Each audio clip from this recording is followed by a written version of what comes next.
Muy buenas y bienvenidos a mi canal Virtus Veritas. Nunca estuve de acuerdo con la única opción de creer lo que otras personas nos dicen sin tener la oportunidad de averiguar cuál es la verdad, que en la mayoría de los casos se puede leer entre las líneas investigando y cavando un poco, ¿no?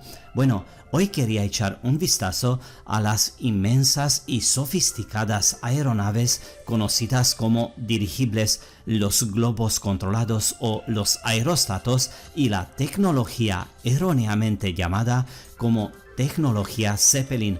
Según la historia oficial, aparecen a principios del siglo XX en la década de 1910 como dirigibles suaves, en la década de 1920 como dirigibles semirígidos y en la década de 1930 como dirigibles rígidos. Pero parece que eso no es todo y hay mucho más, y todo relacionado con el antiguo mundo unido.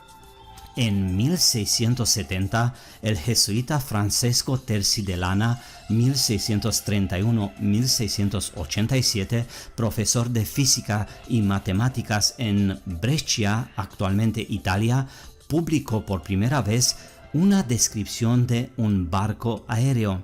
A Terzi se le conoce comúnmente como el padre de la aeronáutica, por convertir el campo de la aeronáutica en una ciencia al establecer una teoría de la navegación aérea verificada por precisión matemática.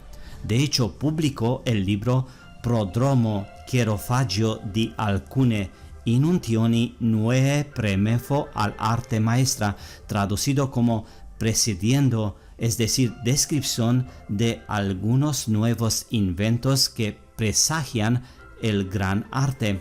En el capítulo 6 del libro describió un barco con un mástil y una vela en él. Esta embarcación, según Lana, podría volar sostenida por 4 esferas de cobre preevacuadas con un diámetro de unos 7,5 metros cada una y con un espesor de su pared de cobre de aproximadamente 0,1 milímetros. Sabemos muy bien quién fueron y quién son los jesuitas y qué tipo de información manejaban y manejan todavía. ¿Tú crees que estas ideas se quedaron solo en los sueños de alguien? ¿Y si hay una fuente de energía gratuita inagotable en la aeronave y le colocamos un compresor y cilindros metálicos para poder evacuar periódicamente el aire para controlar el vuelo o simplemente para mantener la rarefacción requerida? Por supuesto, es difícil de crear un vacío ideal y el valor de la fuerza de elevación requerida se incrementó con el número de cilindros. ¿Qué te parece? Podría ser que para esto fue necesario hacer grandes aeronaves en forma de proyectil para poder esconder el número requerido de estos mismos globos en ellas.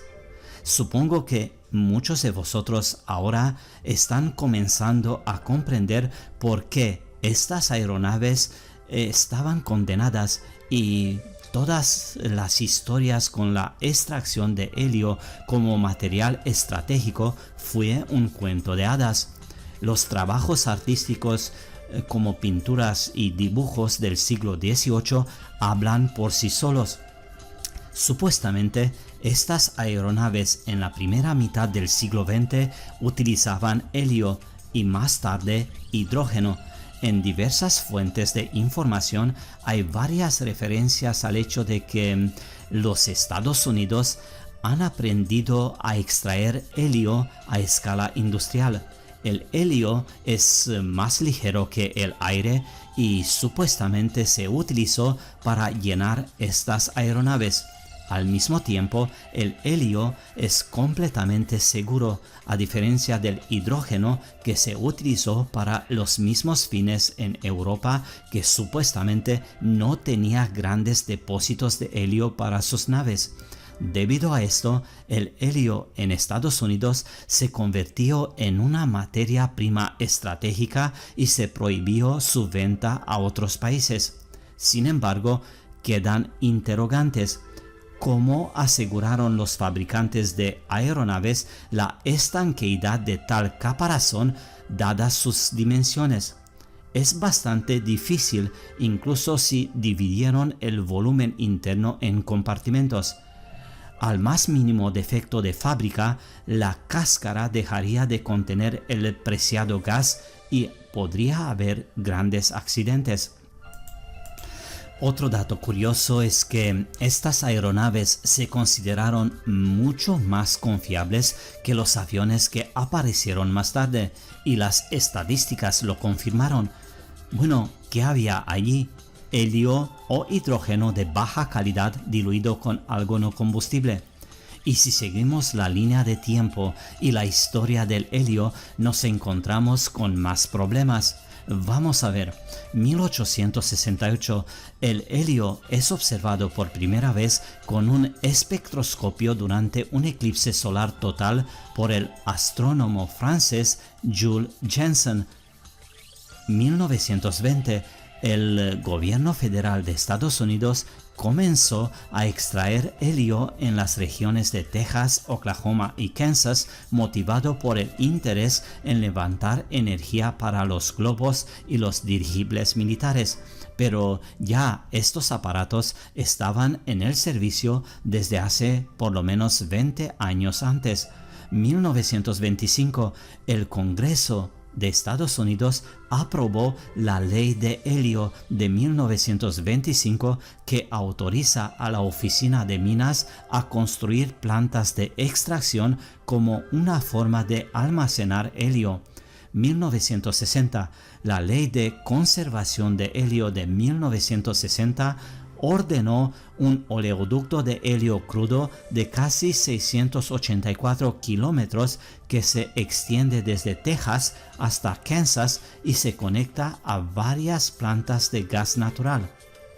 1996, la Ley de Privatización de Helio de 1996, aprobada por el Congreso de los Estados Unidos, ordenó al gobierno comenzar a liquidar los activos de reserva de helio en 2005 y vender sus existencias para el año 2015. 2013, la Ley de Administración de Helio de 2013 estableció una nueva fecha límite para el final del programa federal y ordenó que las ventas de helio se llevarán a cabo en una serie de subastas a la industria privada antes del 30 de septiembre de 2021. Bueno, creo que entiendes por dónde voy. No saquemos conclusiones superficiales y miramos los dibujos de los antepasados con referencia a estas aeronaves muy modernas, entre comillas, ¿no?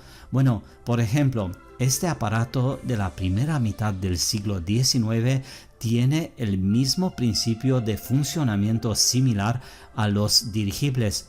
Hay balones dentro del aparato, con la ayuda de los cuales se controló el vuelo como en los antiguos dibujos del siglo XVII.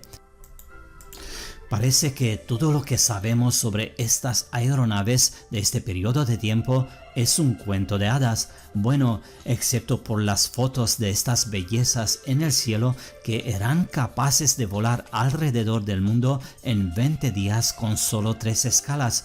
Obviamente, la tarea era destruir esta clase de aeronaves porque parece que interfirieron mucho con alguien o sirvieron como testigos de algunas páginas desconocidas de la historia que la actual humanidad no necesitaba saber en absoluto. Bueno, ¿no te parece muy extraño, muy curioso y similar a todos los incendios de grandes ciudades y exposiciones universales, entre comillas, en todo el mundo que tuvieron lugar en el mismo periodo de tiempo? Bueno, en cualquier caso, el destino de las aeronaves era una conclusión inevitable y comenzaron a arder casi sincrónicamente en todo el mundo. Pero, ¿qué sabemos en realidad sobre estos maravillosos aparatos de vuelo? Tomemos como punto de partida una historia bastante conocida sobre la construcción de estos aparatos de vuelo en Alemania en las fábricas de Ferdinand Graf von Zeppelin, que estaban ubicadas a orillas del lago Constanza. En 1863, Zeppelin llegó a Estados Unidos como observador militar. En este momento había una guerra civil entre el norte y el sur. Bueno, aquí tuvo la primera oportunidad de subir en un globo aerostático. Lo que sí es bien conocido que estas aeronaves se utilizaron en la Primera y Segunda Guerra Mundial y el proyecto nunca se abandonó y sigue continuando hasta hoy en día. Fueron una vez una forma de transporte internacional e intercontinental ampliamente utilizada en el antiguo mundo, encajando perfectamente con los grandes palacios de cristal o hangares de cristal, los techos altos en las grandes estaciones de trenes que tenemos hoy en día, grandes edificios y torres diseñados específicamente como terminales de aeronaves para viajes continentales e intercontinentales. Muy bien, si te ha gustado el vídeo y ha captado tu atención, dame un like, suscríbete al canal y si piensas que el canal merece una pequeña donación, en la descripción del vídeo tienes el link para donaciones. Un gran abrazo y mucha salud. Hasta pronto.